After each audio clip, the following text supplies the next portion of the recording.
Si sabes cuánto es 2 más 2 es igual a 4, si eres de esas personas que sabe leer y escribir, y si te gusta bañarte, entonces tal vez este programa es para ti, porque probablemente no seas chairo. Y esto que es interesante, entonces suscríbete al canal, dale like, comparte, comenta. Y estaremos platicando acerca de algunas noticias y desde luego de la situación coyuntural de lo que sucede en la República Mexicana y en todo el acontecer de actualidad, con una mirada profunda, con un punto fino. Así que suscríbete al canal y presta atención aquí a lo más importante. No consumas contenido basura todo el día, sino mantente informado y sagaz. Así que este puede ser tu espacio. Y fíjate que algunas de las notas periodísticas de últimamente, por ejemplo, estos 15 años del bienestar que están ocurriendo, que ocurrieron en Tabasco, muy famoso, en donde llegaron diversos artistas y pues al final se dice que la persona que contrató todos estos servicios tiene conflictos de interés, tiene también sus que veres con Pemex. Aparentemente había un padrino que es también coaligado de todo este régimen. Entonces, pues ahí observamos que hay bastante incongruencia, porque sí, no hay socialista que promueva la igualdad que no quiera ser a su vez más igual que los demás. Entonces ahí observamos que pues existe completamente una desconexión con la realidad. Desde hace muchos años el personaje que ocupa la chingada estaba pregonando la austeridad republicana y bueno, sí había cierta lógica en ese discurso, porque lo real es que había habido algunos excesos de gobiernos anteriores, pero esos excesos no han terminado, inclusive se han exacerbado. Entonces el problema está la famosa austeridad republicana que pregonaba cierto personaje y al final resulta que pues todo es una narrativa nada más que se ha caído al traste, como veremos en algunos minutos más. Pues fíjate que toda esta cuestión, inclusive lo añaden o lo trataron de unir a este símbolo de la Virgen de Guadalupe. Precisamente por eso se llama el partido Morena. Si te fijas, es toda una manipulación, un masajeo de las emociones y de la psicología del mexicano por completo. Porque pues, la idea es penetrar la mente y usar la identidad de las personas para que se identifiquen con ese discurso, con ese personaje, con ese partido. Inclusive haciendo esa mímica con figuras religiosas o pseudo religiosas. Por lo tanto, pues toman cierta simbología histórica, ¿no? Por ejemplo, la Virgen de Guadalupe, que malentendido desde mi punto de vista está el cristianismo en cuanto al tema de la humildad, siempre pregonando la humildad, que tengo mi detente, es mejor el detente que la ciencia médica, por ejemplo, o que es mejor tener un par de zapatos, porque pues esto es lo que mandata el derecho divino, dice, ¿no? Entonces, toda esta discusión que se ha elaborado desde el punto de vista de la narrativa de la nueva élite política, que justamente quisieron aparentemente no ser élite o congraciarse con este discurso del buenismo, del moralino del pueblo, para pues llegar al poder, ¿no? Por completo. Y han engañado completamente a la gente en ese sentido. Entonces, la supuesta austeridad republicana es un relato que simplemente tenemos en el que el gobierno supuestamente debe vivir como vive el pueblo, pero solo es una especie de moralina simbólica, en donde el discurso de la antiélite política se quisieron contrastar una élite anterior contra la otra élite para poder acceder al poder. Y realmente pues observamos en la realidad que esto es pura fantasía. Llegar con este discurso de combate a la corrupción, que sí es correcto, hay que combatirla, pero eventualmente, ¿qué congruencia puede haber si desmantelas todo el aparato del Estado? Con precisamente el tema del Poder Judicial, ahorita con la reforma electoral que se pretende impulsar, que bueno, ya se detuvo porque ¿quién lo iba a pensar que el Partido Verde y el Partido del Trabajo resultaron ser los apóstoles de la democracia en nuestros días? Es completamente inverosímil en otra realidad. Hasta ese punto ha conseguido este régimen el despedazar toda institucionalidad y normalidad democrática, en el sentido de que, pues evidentemente, esta moralina, esta idea de austeridad, pues no casa con las iniciativas de reforma propuestas, el completamente dominación y resquebrajamiento de todo el orden constitucional y desde luego las políticas públicas que manejan. Uno podrá decir que el tema de los programas sociales va en esa dirección, pero realmente va en dirección de compra de clientelas políticas. Y esa es la verdadera realidad. Entonces, ¿qué significa realmente la austeridad republicana? Pues hoy lo observamos que lo único que significa es un discurso que nos ha hecho daño, que ha hecho daño al poder, que ha hecho daño al pueblo, a la gente de verdad, porque ha permitido que este clan que ahorita está en el poder, pues se enquiste ahí en el régimen, en el poder. Entonces, observamos que es muy importante el estar presentes y poner atención, porque cuando un gobierno se legitima moralmente, la vara con la que será juzgado también se vuelve más alta.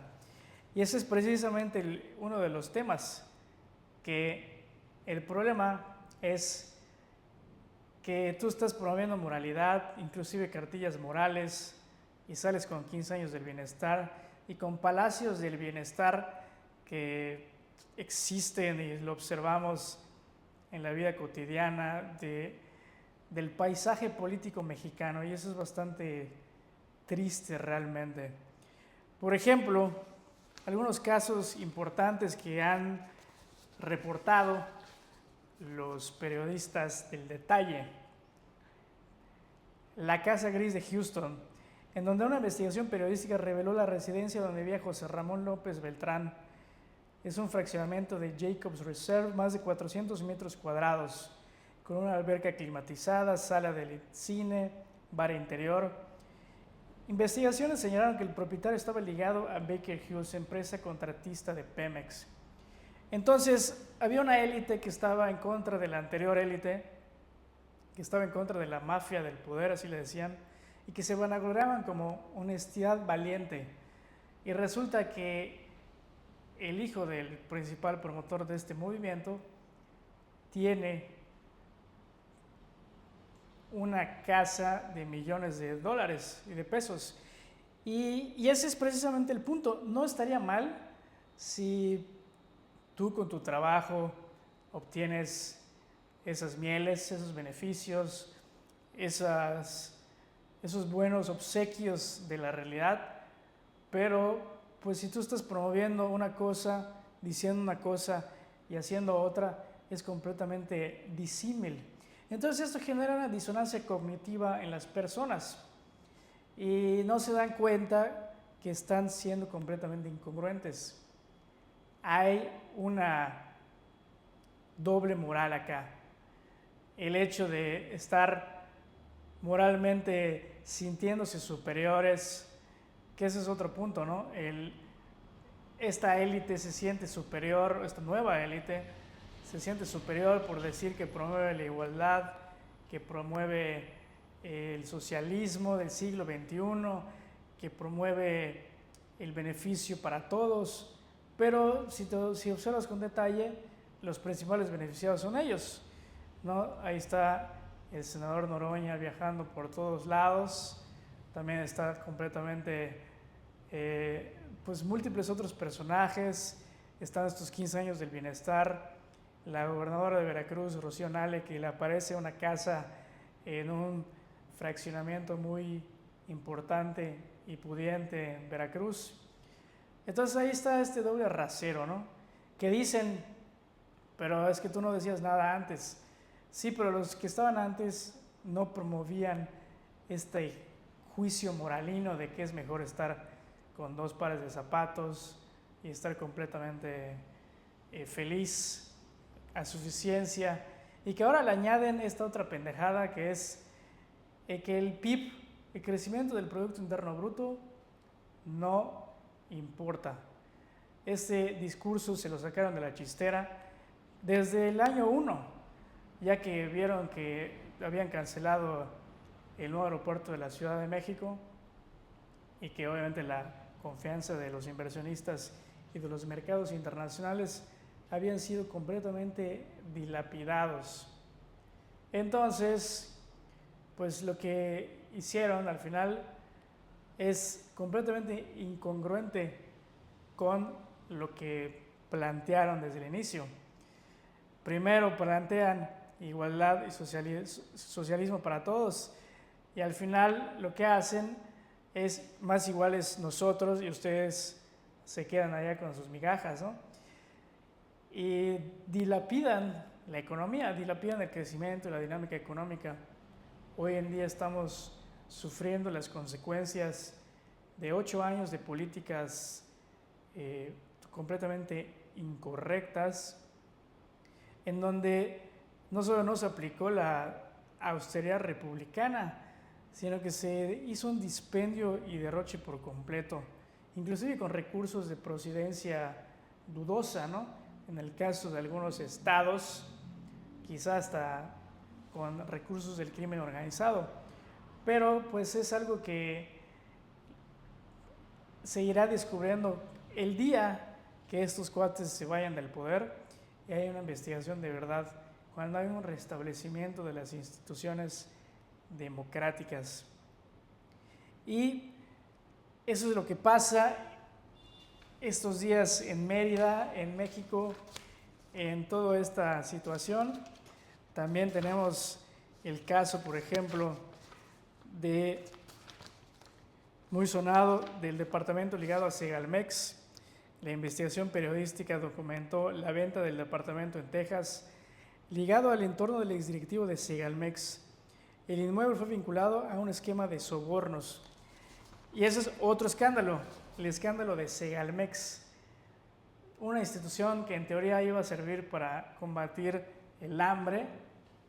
Resulta al final que es una bocanada financiera por completo de las finanzas públicas. Y eso también me sorprende porque fue una cantidad espeluznante de dinero, no recuerdo ahorita los números, puedes consultar, pero realmente, y no se hizo un escándalo de esto. El problema es que estamos tan acostumbrados de escándalo tras escándalo que ya no nos sorprende absolutamente nada. Entonces, por completo está esta cuestión en donde estos casos paradigmáticos que observamos rompen con esta narrativa de la austeridad. Porque, a ver, una de las políticas de austeridad, si querían implementarla, que está añadido a todo el tema del combate a la corrupción, que sí, en ese sentido tenía completamente razón el expresidente Andrés Manuel, es justamente el punto de establecer instituciones, reglas, jueces, fiscalías que sí sirvan, pero lo que observamos en la realidad es completamente lo contrario.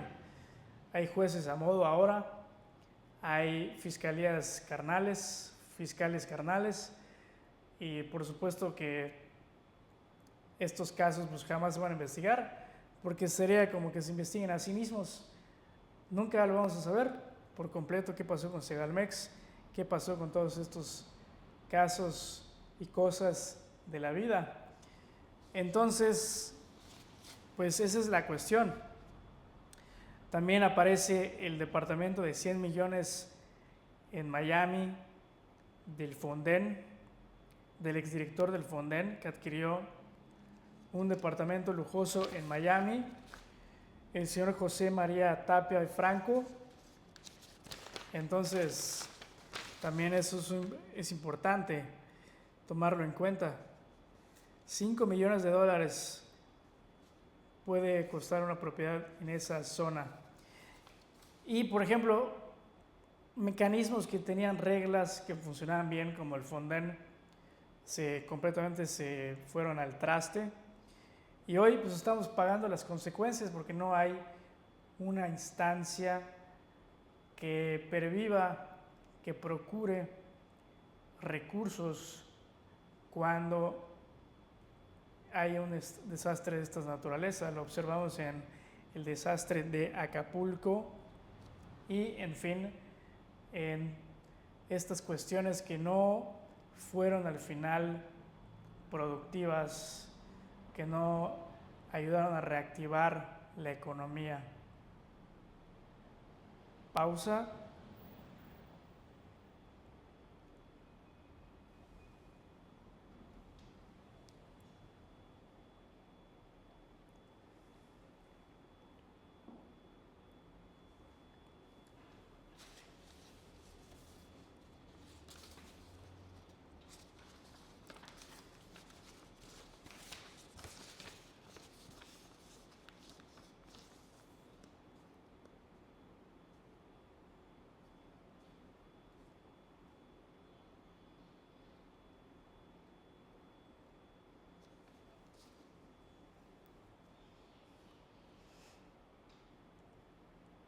Continuamos. Y aquí está este discurso que contrasta con la realidad. El hecho de que estos políticos y esta nueva élite tenga estos palacios del bienestar, pues si estuviéramos, ese es el problema, uno de los problemas de este país. Si el discurso público estuviera en congruencia con la realidad, si las élites fueran congruentes, creo que no habría mayor problema, porque bueno, ahí está el punto, decíamos hace un rato, con la vara que juzgues serás juzgado. Entonces, si estos cuates se enarbolan como paladines de la moral, de la honestidad, pues hoy que observamos sus excesos, pues es justo juzgarlos con esa misma vara que ellos juzgaron antes. Y todo este tema de políticos pobres, es un pobre político, realmente en países decentes no habría ningún problema. Y ese es otro problema que tenemos las sociedades latinoamericanas, que es el satanizar la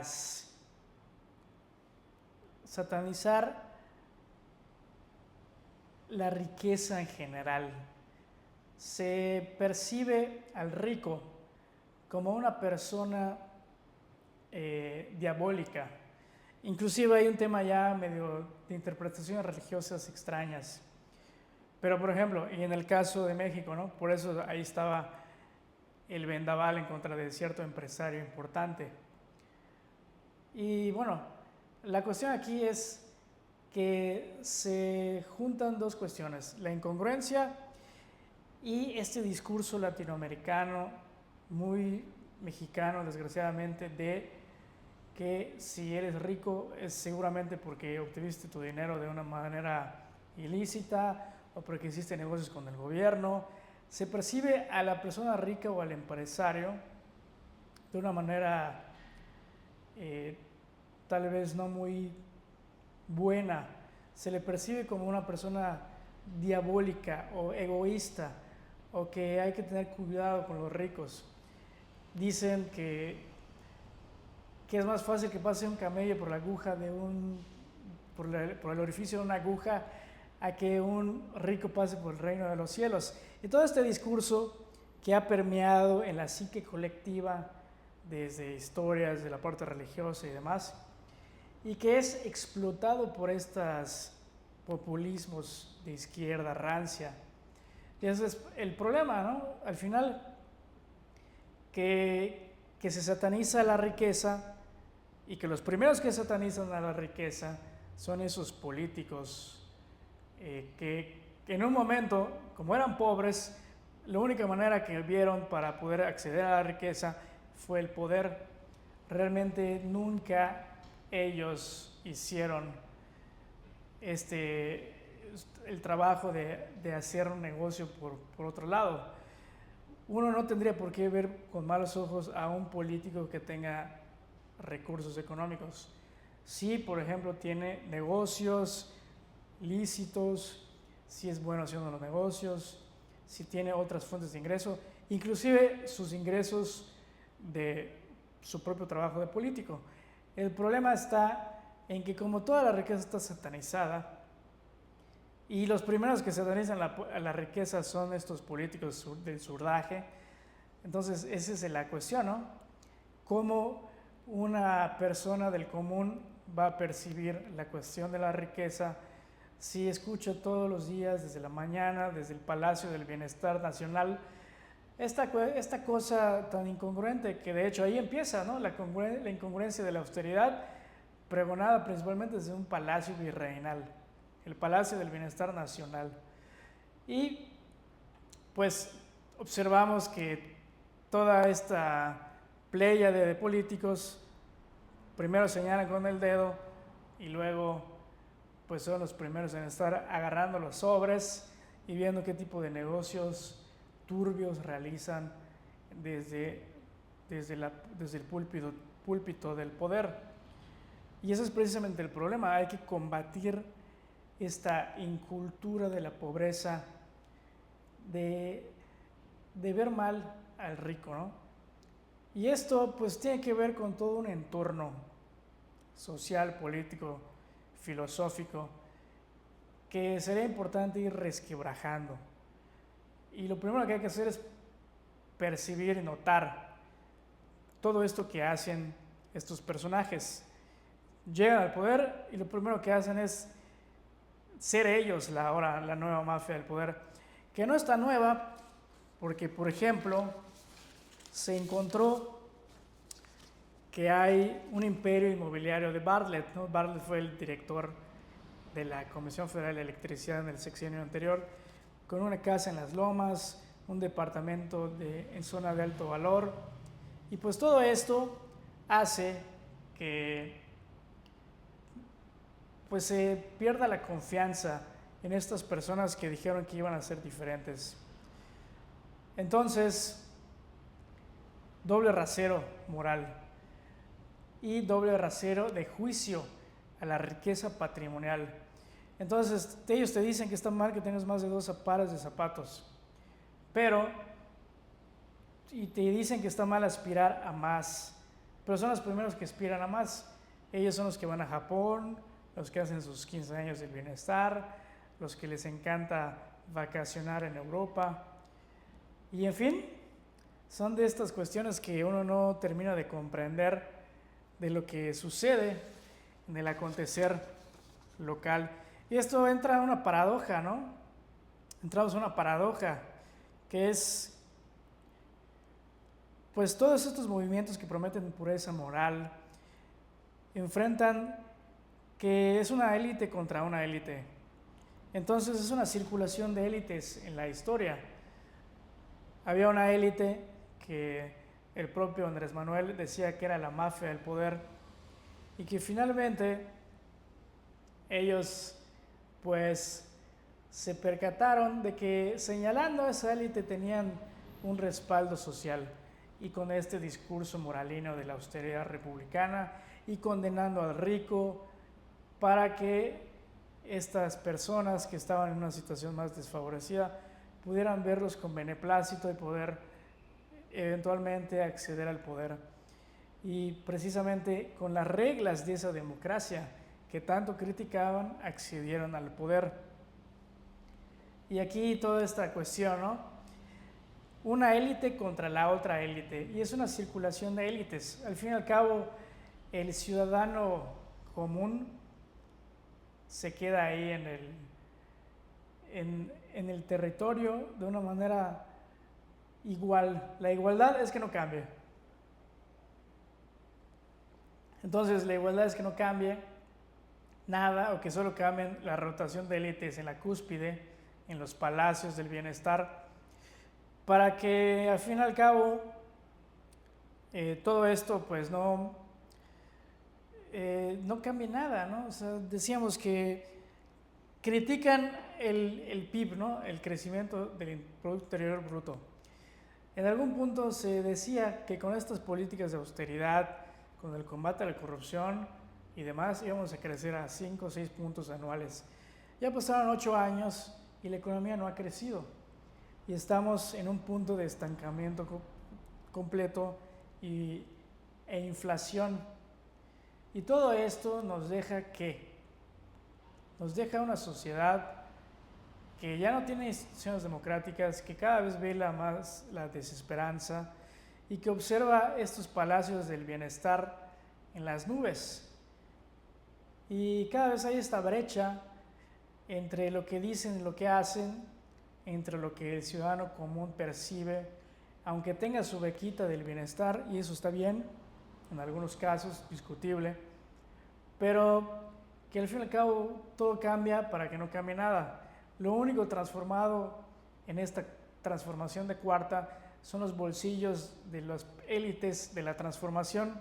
Entonces cambiamos una élite por otra, que en realidad no cambió demasiado, porque por ejemplo Bartlett, pues ahí estaba, Marcelo Ebrard tiene décadas en el poder, y Juan Pablo Gómez tiene más décadas en el poder, y otros personajes que estaban allá desde anales en el tiempo, que lo único que sucedía es que ellos no eran favorecidos. En algún punto, en algún documental, se decía que fue el grupo que perdió, de los tecnócratas del PRI, que se fue al PRD, que eran los zurdos extremos con un zurdaje tóxico.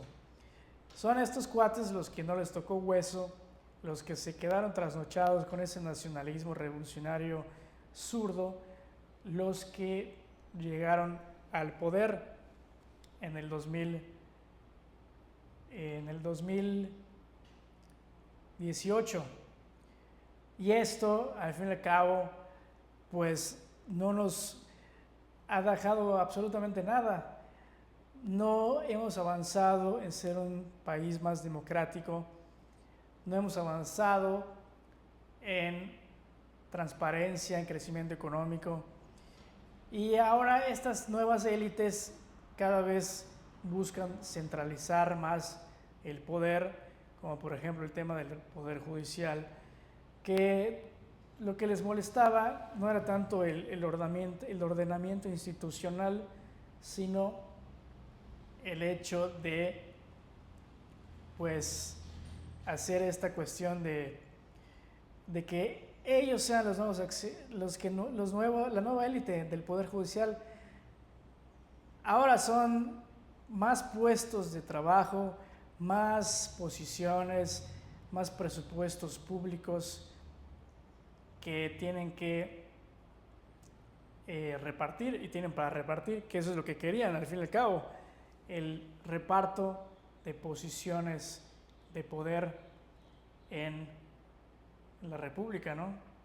En estos nuevos organismos.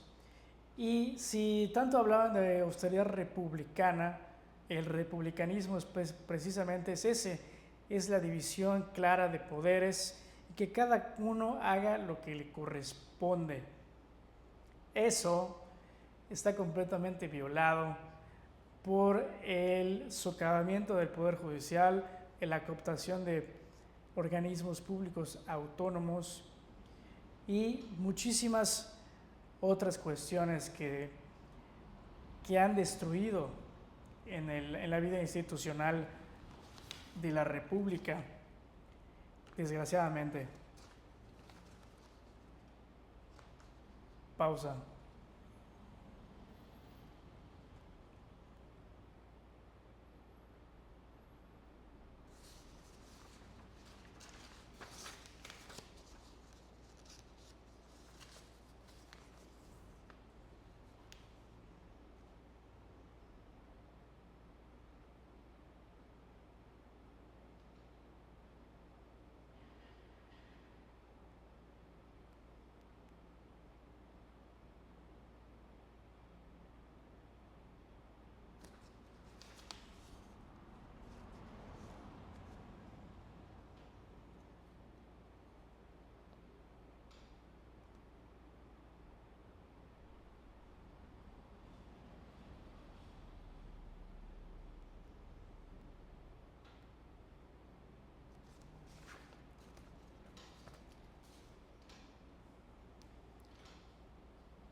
Hablemos de riqueza, privilegio y corrupción. La cuestión, como decíamos, no es tanto el asunto de que quién es rico, quién no es rico, sino es la utilización del poder de manera privilegiada, que son estas posiciones de información privilegiada y demás, para poder acceder a una riqueza de una manera moralmente turbia, que de otra manera no podrían acceder estos personajes, porque simplemente no saben hacer varo, no saben hacer dinero. Entonces, eso es lo que sucede, ¿no? Decía un periodista, Jaime Bailey, que todos roban, la derecha roba, pero el problema es que cuando llega la izquierda, como no saben hacer dinero y nunca han visto dinero, entonces roban por todos lados, a escala industrial, y ese es el tema. Entonces, la cuestión acá es saber distinguir estas cuestiones. El privilegio de tener la información, el verdadero privilegio es tener información y acceso a posiciones que un ciudadano común no tendría.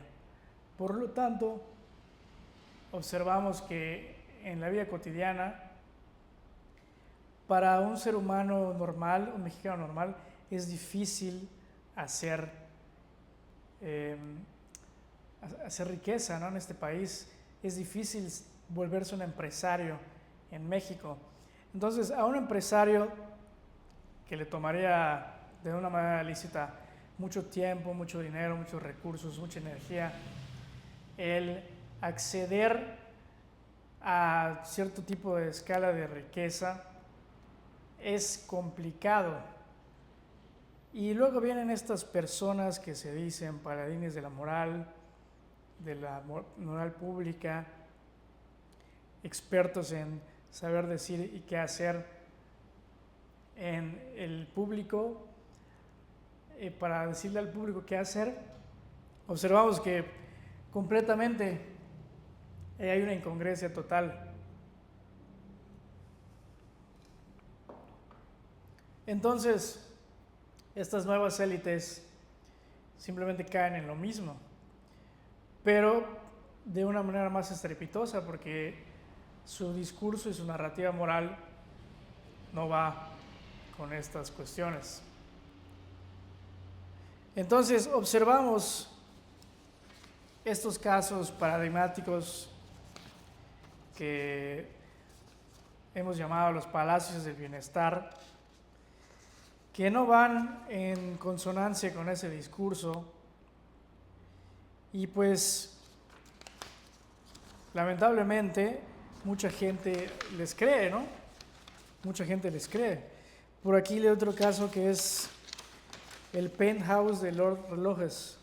Investigación de Mexicanos contra la Corrupción documentó que un directivo del sistema aduanero compró un penthouse de 3 niveles en zona de alta plusvalía. Entonces, no es demonizar la riqueza, sino demonizar la incongruencia de estos personajes de zurdaje tóxico que utilizan este discurso, esta narrativa para acceder al poder, en donde tal vez el diagnóstico fue el adecuado, la corrupción política, y sí había que hacer recortes y cierto tipo de austeridades, pero austeridades en el sentido de combate a la corrupción, no así de estas nuevas, en el sentido de combate a la corrupción y no